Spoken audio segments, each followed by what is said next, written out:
If that pattern holds up, then we should see a real serious move in the second half of this year that possibly extends into the first quarter or so of 2026. And then 2026 would be a down year. And it would be like 80, 90% down.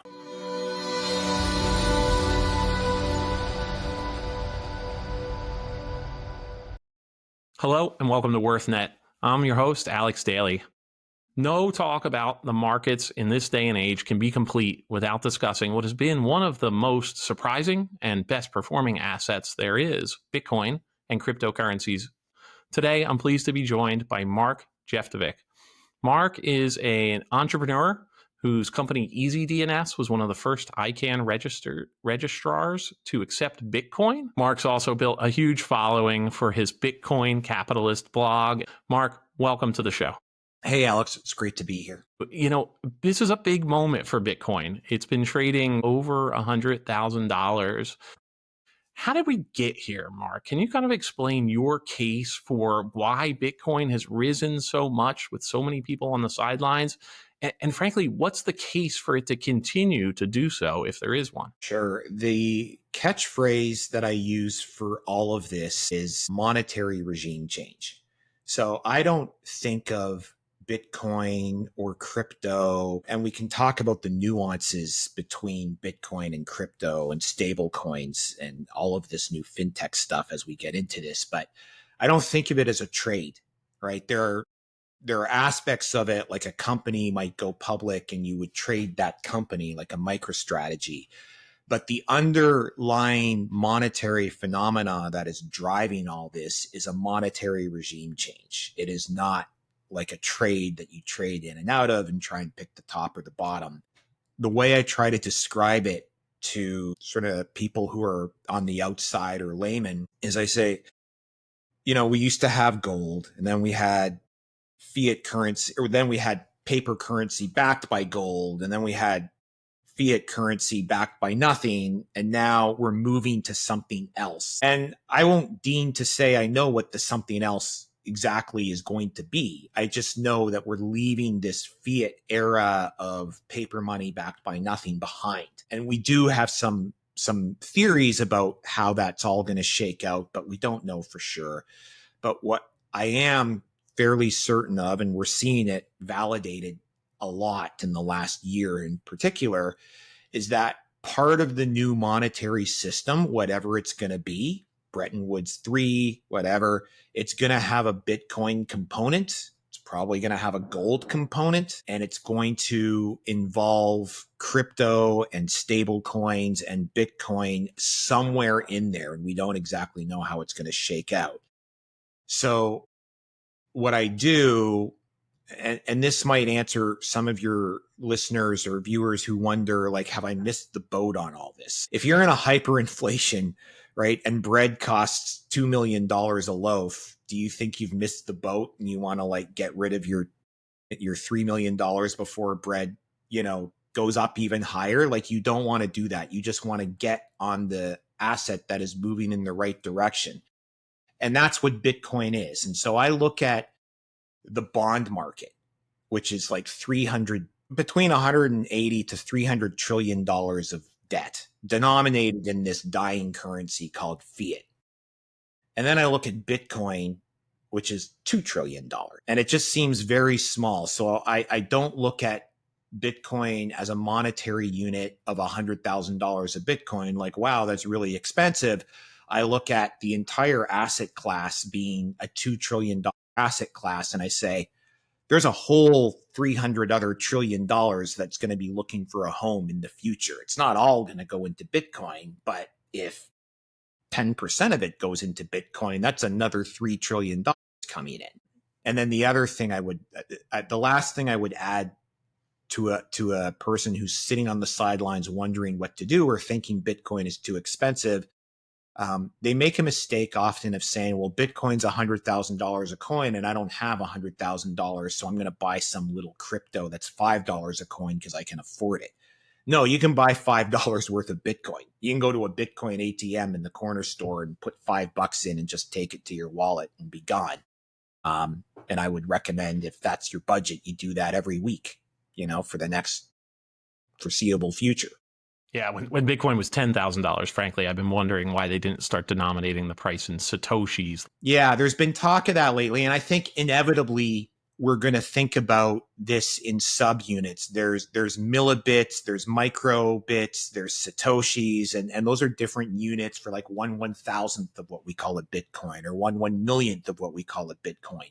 A Satoshi is 1/100,000,000th of a Bitcoin.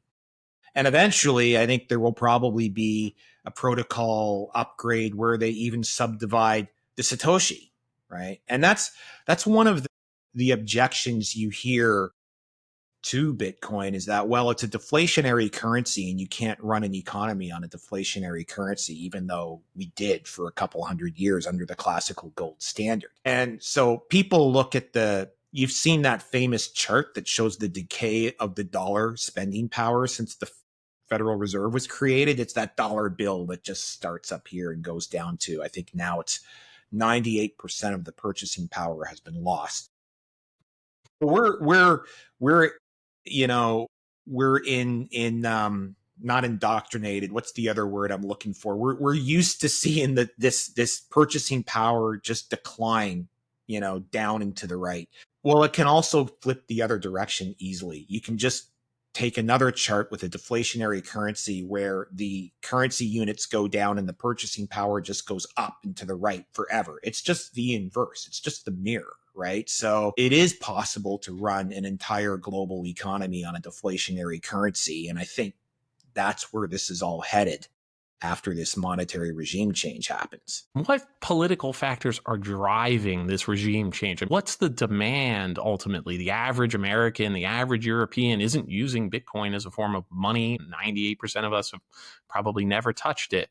So what is driving the demand? Is it purely speculation? I don't think so. I think a lot of it is just a recognition of the unsustainability of the current system. And I know people, gold bugs, and I'm a gold bug, right? I've been a gold bug for over 30 years, have been saying that the fiat dollar system can't continue forever, and that this is the debt bubble is unsustainable. And everybody knows that. And it's kind of almost desensitized the average person. It's like, yeah. The fiscal situation is unsustainable. The deficits are unsustainable. The debt is unsustainable. But sooner or later, eventually always shows up. And I think what's happened over the past few years, with the catalyst being COVID, when global money supply exploded and more money supply was added to the system economies of all major nations, 18 months that had happened in 20, 30, 40 years before. And that's what really tipped that system into this sort of final glide path to, a violent or a not so violent phase transition into something else. We saw it with inflation start to rocket up. And then the central banks kind of panicked and they started the most rapid interest rate hiking regime in recorded history. And then that started breaking up the system. And you heard people, financial pundits, like especially the indies and the independent ones and the contrarians, saying that the central banks have painted themselves into a corner. Again, everybody's eyes glaze over. What does that mean? Only people who really immerse themselves in this stuff understand they can't raise rates without crashing the economy. They can't lower rates without crashing the currency. They've trapped themselves. And we've seen this dynamic playing itself out since COVID, right? They're trying to raise rates. They say that they're taming inflation. You talk to people on the street, they don't feel like inflation's been tamed, but rates are sort of paused or coming down anyway. And so inflation's going up again. And then we have bond yields going the wrong direction. So this is all global financial system flashing bright red lights that it's like we're finally hitting a wall here. And so look at who is adapting Bitcoin. Who are the allocators to Bitcoin? Well, it's nation states now. It's large companies. It's BlackRock. It's like people who are managing trillions of dollars and billions of dollars of wealth, and companies creating corporate treasuries, like otherwise known as like the smart money in quotes, are like, Yeah, we're adopting a Bitcoin treasury strategy. And that's what you have to pay attention to. And this cycle has been a little atypical from the prior cycles because the prior cycles were primarily driven by retail, like sort of people like you and me on the street being a little early on the scene and buying Bitcoin and driving that thing. And the institutions were sitting on the sidelines going, I don't know, that looks a little nutty to us. Let's wait till we have that fabled um, legislative clarity or regulatory clarity. Sorry, that was the word. And well, we have that now. We have that in spades. And you see, so what are the institutions doing while they're allocating to Bitcoin? You mentioned sovereign wealth or nation states. Can you give some examples of that? Like what nation states are investing in crypto and Bitcoin? Well, I mean, the United States has created a Bitcoin strategic reserve and a crypto sovereign wealth fund. So, and they actually did have the acumen to differentiate between the two. And so that was created in January, and they're going to add to that Bitcoin strategic reserve in a budget neutral way. So they're not going to take taxpayer dollars and buy Bitcoin. They're starting with there is Bitcoin that's been seized in the normal course of law enforcement operations. Every country has that because it's just another monetary form, right?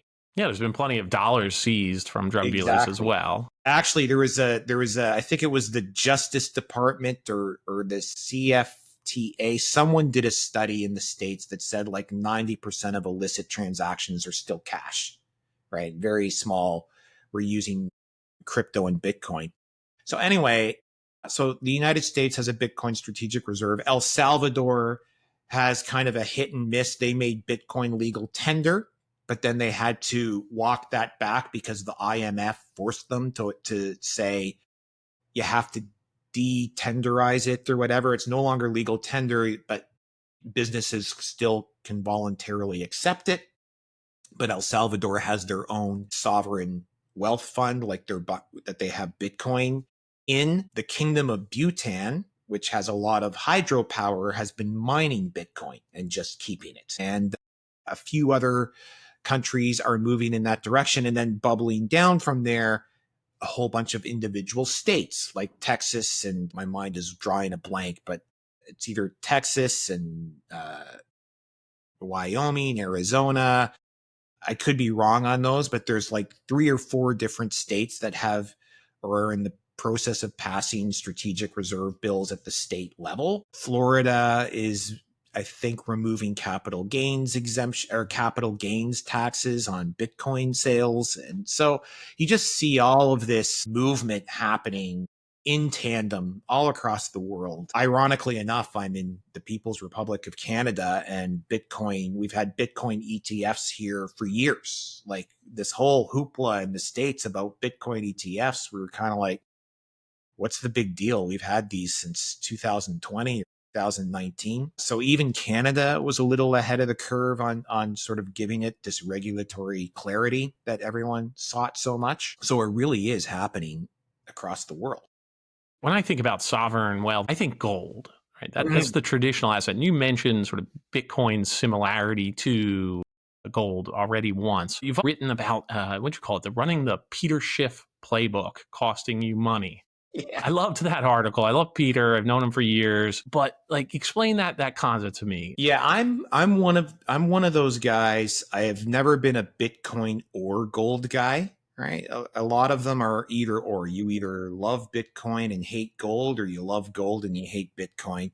We know which one Peter Schiff is. I love them both, right? So I have been before EasyDNS was taking Bitcoin as a payment method, we were the only registrar taking eGold as a payment method. If you remember eGold from way back in the early aughts.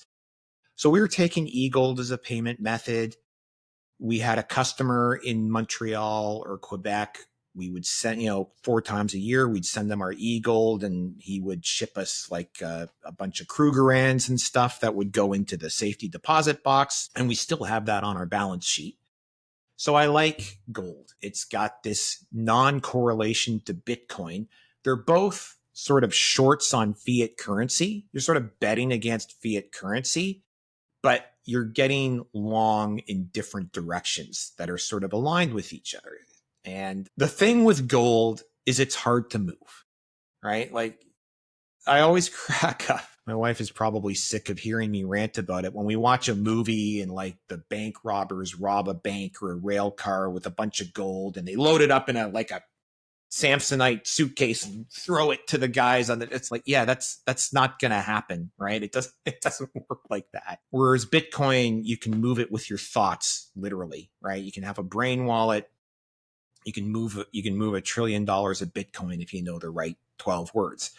So the Peter Schiff playbook, he's always saying, sell your gold to buy Bitcoin, sell your Bitcoin to buy gold, sell your Bitcoin to buy gold. And I did that once in 2015 or 2016. I wasn't as committed to Bitcoin as I am, as I became in later years. And I was looking for my receipts on some gold transactions because we were buying an investment property and I needed to, anyway, come up with I was cashing out some of my gold for the down payment on this investment property. And I'm going through my email receipts, my old box, and I found this thing from Gold Money that showed that in that year I had traded 20 Bitcoin for gold. And I just thought, oh my God. Right? Because I had known how much more Bitcoin went up since then compared to gold. And I did the math on the spreadsheet at the time. And had I not done that transaction, that Bitcoin would have been worth $3 million to. Wow, that's quite an opportunity cost for holding a few more gold coins. I'll just interrupt really quickly. So like I say, I like holding both Bitcoin and gold, but I would never trade one for the other. Right. So I would trade. What I should have done is just trade fiat liabilities for more gold if I wanted more gold. Right. Because they're both I just think because gold has that 5,000-year history, it just moves at longer cycle wavelengths. Whereas Bitcoin is so new, it's got all this volatility and it's just moving at kind of a higher vibration, not to sound too new age woo woo about it. So, but they're both headed in the same direction long term. So yeah, you've written about that. I mean, I think yeah, you called it up only mode. Obviously, a little bit of hyperbole in there. Nothing goes I didn't up invent only. that, but yeah. Why do you see it as a long term trajectory for both up and to the right? Well, it's, I have another article that you might have read called It's the Denominator Stupid, right? And so when you look at the best place to see it, there's a famous chart circulating on FinTwit and places that shows the price of gold during the Weimar hyperinflation, right? In Germany during the 90s. I had a great grandfather who lost his fortune during that hyperinflation. Mom told me the story about him and it had quite an effect on me, I guess, at a young age. So I sort of thought, I'm not going to let that happen to me. So if you look at the price of gold priced in German marks during the hyperinflation, it's all over the place. It's super volatile. It looks more volatile than Bitcoin and MicroStrategy put together, right? It's just hugely volatile. But the signal there, if you look at the vertical axis of that chart, right? It's not linear, it's logarithmic. So it goes 0, 10, 100, 1,000, 10,000, right? So you see that exponential devaluation of the Reichmark. That is the signal, right? That don't pay attention to the squiggly line that's very volatile and moving up and down.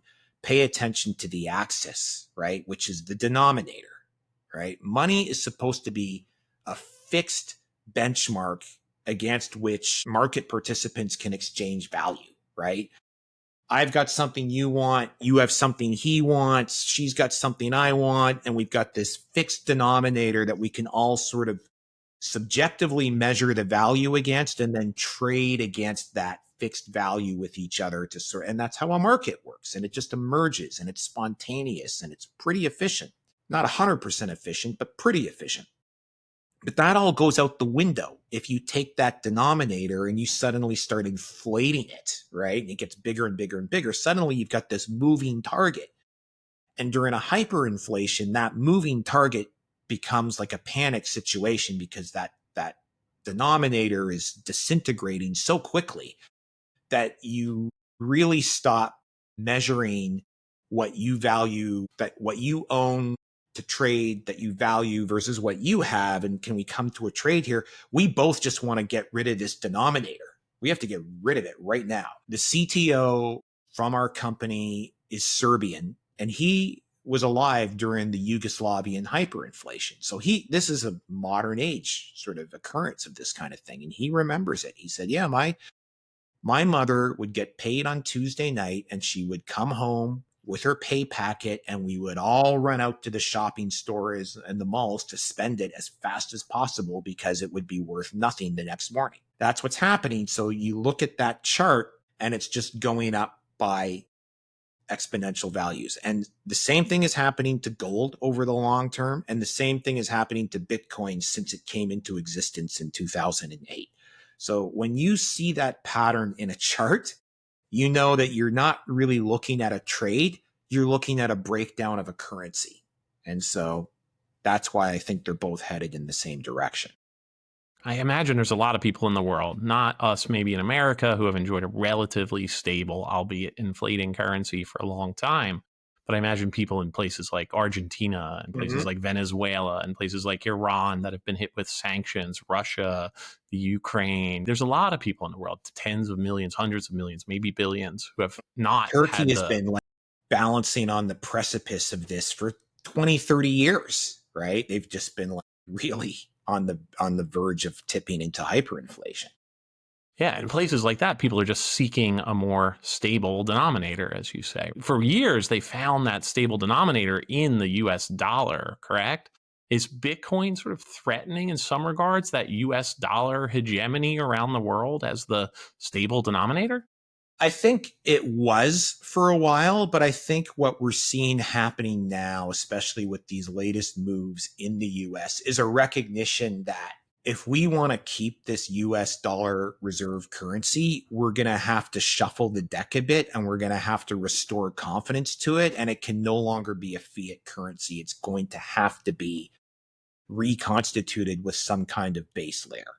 And so you see the Genius Act, the stable coins coming in, you see the strategic reserve coming in.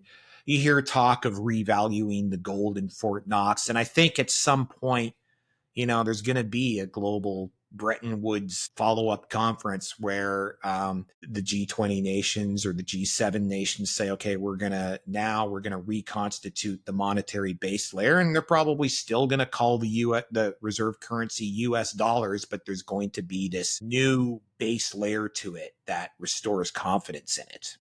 That's That what would I be think anyway. that'd be a remarkable change in the system. But there are sort of peaks at that, aren't there today? Like I think Trump added some central bank digital currency blockchains to our strategic reserve. Is that correct? Well, yeah, I mean, Trump specifically campaigned on no central bank digital currencies because there's a whole concern around there, which I completely share, that central bank digital currencies can be Orwellian privacy nightmare, surveillance nightmare. I think they can lead to social credit systems. But in another sense, unfortunately, I think they're also a little on the inevitable side. So I think they will come to pass in every country, including the United States, even though Trump has issued an executive order barring central bank digital currencies. I think it's kind of running under its own logic, and it will happen under the guise of digital ID, health, biometric data, that sort of thing. And if it comes out of the treasury instead of the central bank, then it's not a CBDC, it's a TBDC, and that isn't covered under the legislation. So I think these things have this kind of inevitability to it. And what I've always been saying is Bitcoin is the anti-CBDC. I think CBDCs will eventually be used, to keep the masses in line. We're going to have an employment crisis because of AI. We're probably going to have to go with UBI out of necessity. And I think UBI will be paid in CBDCs or something like CBDCs. And they will become, as I said, a kind of social credit mechanism. And my guess is it's going to be based on personal carbon footprint quotas. Yeah. And are we really all that far away from them? I mean, SNAP benefits, food stamps are already paid out on debit cards. We've seen people who are like, oh, my SNAP debit card got canceled Yeah. with changes to policy recently. We've talked a lot about the long term here, right? Like, what are the big macro trends driving adoption of cryptocurrencies, Bitcoin specifically? I want to focus just a little bit more on the short term, because I do think there are a lot of people suggesting right now that Bitcoin may just be in another sort of speculative bubble. Evidence of that, the recent Circle IPO went up, enough to trip market circuit breakers. I think it closed the day up something like 168%. Honestly, the company, had they known there was that demand, probably could have raised a lot more capital than it did. So what do you make of like the current this year price action in Bitcoin, in the Circle IPO, in Ethereum being up really strongly? Circle is not a Bitcoin company. It's a stable coin, and it's backed by US dollars. But stable coins kind of provide the fintech rails between the fiat world and the crypto world. And so I think what people like about Circle is my mantra has always been the picks and shovels, right? Like during a gold rush, the picks and shovels, retailers and manufacturers make out the best. And so Circle is sort of fits that role as picks and shovels for the digital age. The fiat dollar is going to have to evolve, and it's probably going to, fuse with stable coins. And here they are, a stable coin provider, the second largest in the world. Tether is the first. And so, yeah, they just blasted off on IPO day. Bitcoin,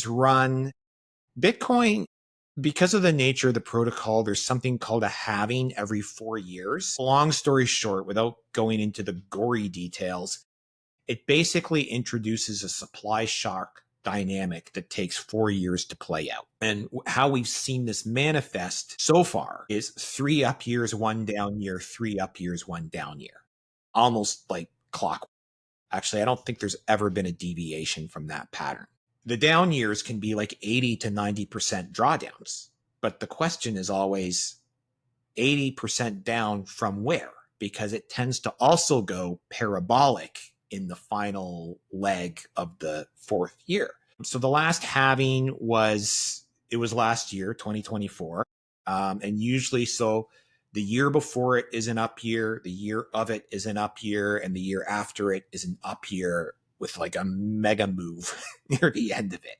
So if that pattern holds up, then we should see a real serious move in the second half of this year that possibly extends into the first quarter or so of 2026. And then 2026 would be a down year.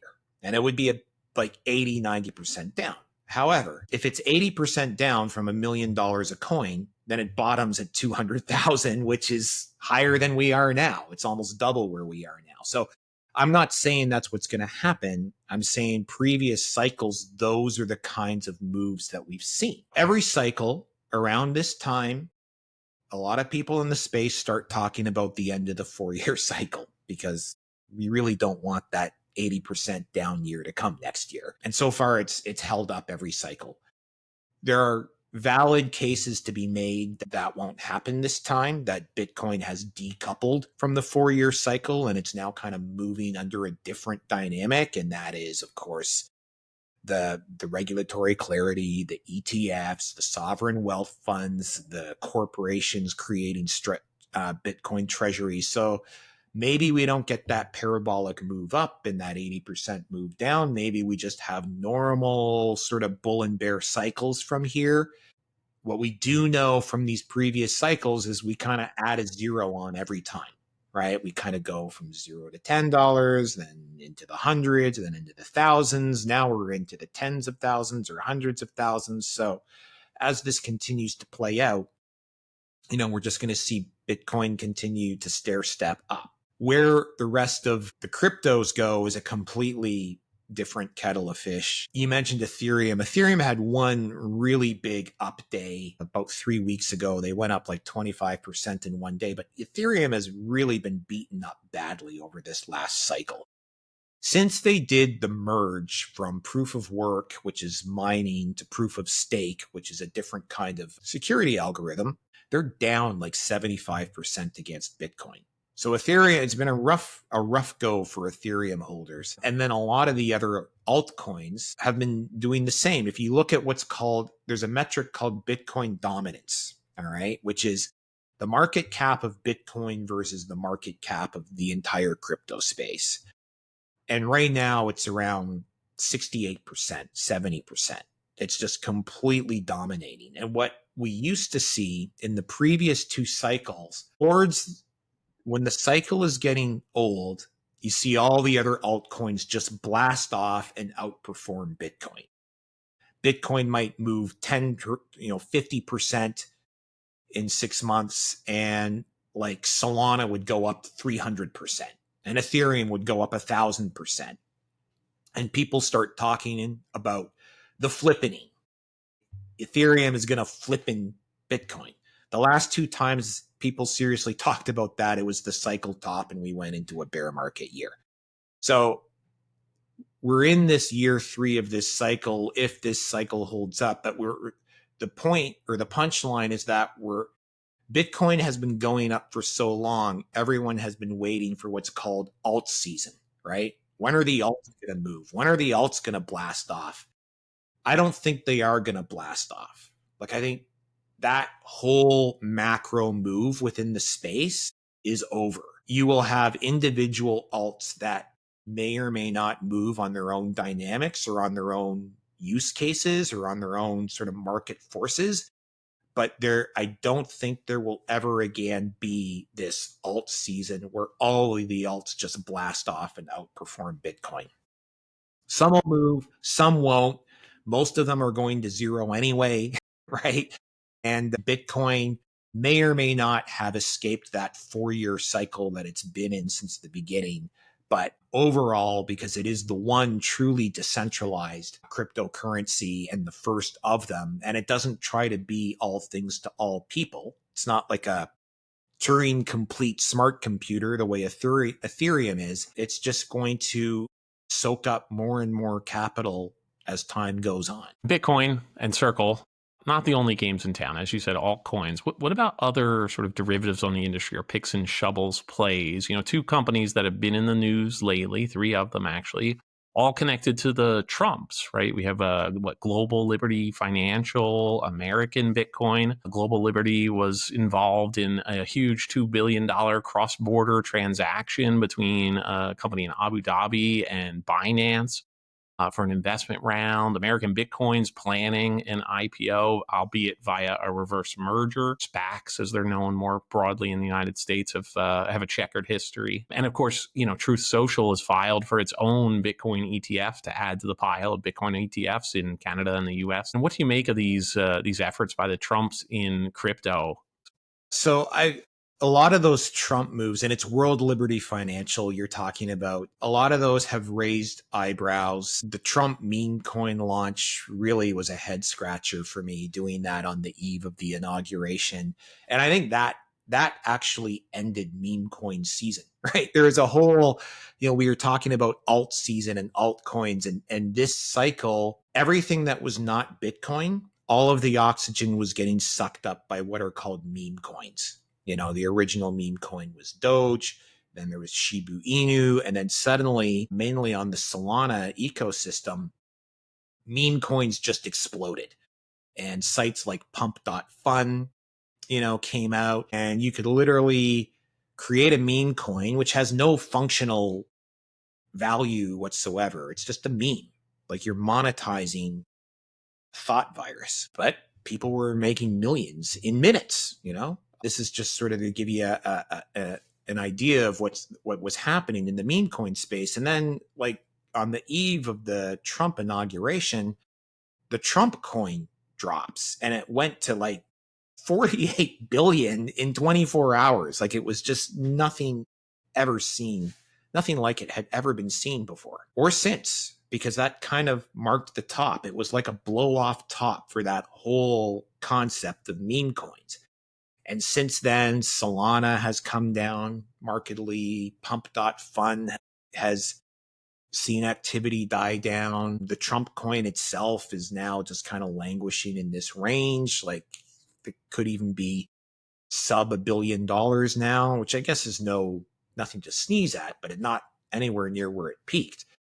And so that was sort of what happened with that whole meme coin trade. But now, and that was like a World Liberty Financial, they added a bunch of Trump coin to their treasury. And I find a lot of that, I won't even say distasteful or whatever. I just sort of give it a wide berth because I'm like, I don't really know what's going to happen here. A lot of this is just, I don't know if these guys are going to end up in court in a couple of years for all like misusing what their position is in the regulatory framework or not. I'm like, you know what? There's plenty in this space to focus on without trying to second guess the Trump family. So I don't even really bother with it. Now, American Bitcoin is the Trump sons are involved in that, and they're reverse takeovering into HUD-8, one of our holdings, actually. Because Bitcoin miners are picks and shovels of the Bitcoin space, right? You need the miners to maintain the space. And so we hold a portfolio of Bitcoin miners. And so HUD-8 is going to be merging into American Bitcoin. It's a deal that does also puzzle me a bit. I don't understand why HUD is doing it, but HUD has been defying the market in terms of its share price despite lagging the other miners in terms of its Bitcoin output and in terms of its data center capacity. It's had issues for a couple of years now, and they somehow keep bouncing back from it. So we're just not fighting that for now. They're a hold. And we have a few other miners, a couple of them that I like better. Picks and shovels, I love, I'll throw one out there is Coinbase. Like, I just think Coinbase is like the next Bank of America of the fintech age. And a lot of Bitcoin maxis hate Coinbase for some reason. I don't. And I just think owning Coinbase is really like owning Citibank for the fintech. Yeah, Coinbase has been the on-ramp for millions of investors into this space, right? So if nothing else, like they've certainly helped popularize it. Coinbase, crypto.com, and Binance, I think, are the overwhelming majority. But doesn't all of this sort of, I'll call it shenanigans, right? Everything from meme coins like Hawk2A and the Trump coin to some of the more questionable transactions you were talking about, like World Liberty Financial. Thanks for correcting me on that name. Yeah, doesn't this all sort of strike at the credibility of this sector? How does someone who stayed on the sideline, how do they get comfortable investing in this space with all of what they see going on there? Yeah, it's really hard to filter the signal from the noise, which is what, without sounding shamelessly self-promoting, that's what we try to do with the Bitcoin Capitalist letter. It's like, okay, here's, what we do is we try to filter through and say, like, this is what we pay attention to. This is what we tune out. So we just try and keep everybody out. But if you just want low-hanging fruit, you want exposure to the space, you don't want to get caught in the weeds of trying to figure out which meme coin to buy. It's an easy question. Don't buy any of them, right? Just buy Bitcoin, self-custody it, right? And do nothing else and forget about it. Just dollar cost average into Bitcoin. If you want a little bit of extra torque to the space, because some of these publicly traded stocks do provide that, then you buy like the stalwarts, right? Like the MicroStrategy, well, they're now called Strategy, right? Which is the original Bitcoin treasury play. Coinbase, right? There's another one smaller, but they just uplisted to the NASDAQ. And by smaller, I mean they're a $6 billion company, which is Galaxy Digital, right? And they're one of my favorites. I still think they're undervalued. You basically get the entire space by buying Galaxy Digital because they own a Bitcoin miner. They are a lender in the crypto space. They are involved they got a derivatives desk. They're in everything. And now they're moving into high performance computing like AI. You're seeing a lot of the Bitcoin miners and Galaxy Digital are sort of, there's this convergence between AI and crypto because AI has such intense computational requirements. And the Bitcoin miners are sitting over here running the most computationally intense network ever seen in history. So there's this inevitable convergence between the two. And it was unexpected. I should have not been surprised, but it was a pleasant surprise when I saw it starting to happen. So, stack Bitcoin, forget all other cryptos, and then buy like MicroStrategy, Coinbase, and Galaxy. And you're done. You've got the exposure to the space. Sounds like the KISS principle, to keep it simple, stupid principle of crypto investing. Yeah. There's a ETF. If you don't want to pick between Bitcoin treasury companies, it's a Bitwise, I think, ETF of just the companies that are doing Bitcoin treasuries, right? So Nakamoto, Strategy, Kindly, which is the David Bailey one. So yeah, there's a bunch of them, and Tesla, which has a Bitcoin stash. So there's an ETF that is just holding all these companies that have Bitcoin treasuries. Metaplanet out of Japan. So that would be another way to just get the best of both worlds, is to just buy that ETF, and then you don't have to think too much about it. You let the manager manage that ETF. Is there anything else coming up in the balance of this year or next year that you would be looking at as a retail investor, thinking about where crypto fits in your portfolio, where gold fits in your portfolio, where this macroeconomic environment is taking us? Well, I'm really watching bond yields right now and interest rates. Not that we need that for higher Bitcoin prices, even though Bitcoin, it's in its third up year. And the first half of that was in a rising interest rate environment, right? But not just for number go up, but just the global monetary system itself. I feel like we're trying to not tip into a massive systemic crisis, because I'm just watching bond yields go crazy. We had a failed bond auction in the US. Well, not a failed, but they had a big miss on the 20-year about a week and a half ago. Japan had one the same week. This entire global monetary system is held together with spit and twist ties. And I think we're going to see inevitable money printing in one way or another. They may come up with a different term or mechanism for it than quantitative easing, because people are kind of hip to what quantitative easing is. But, I'm kind of waiting for a big explosion in liquidity, not just to pump my bags, so to speak, but just like there's a crisis coming. Don't really know exactly what's going to be the catalyst, but we're seeing these rumblings under the hood. And so I'm just kind of battening down the hatches and waiting. Bitcoin as a hedge to fiat currency dominance of the monetary system. It's a unique perspective on where crypto fits into an overall portfolio. As always, if you're looking for assistance putting together a personalized portfolio for yourself, consider going to worthnet.com and signing up for a free consultation with one of our partner advisors. And if you like hearing unique perspectives on the market like Mark's, please subscribe to the channel to get notifications from YouTube whenever we post a new video like this. Mark, I appreciate your time today. Anytime. Happy to be here. Thanks, Alex.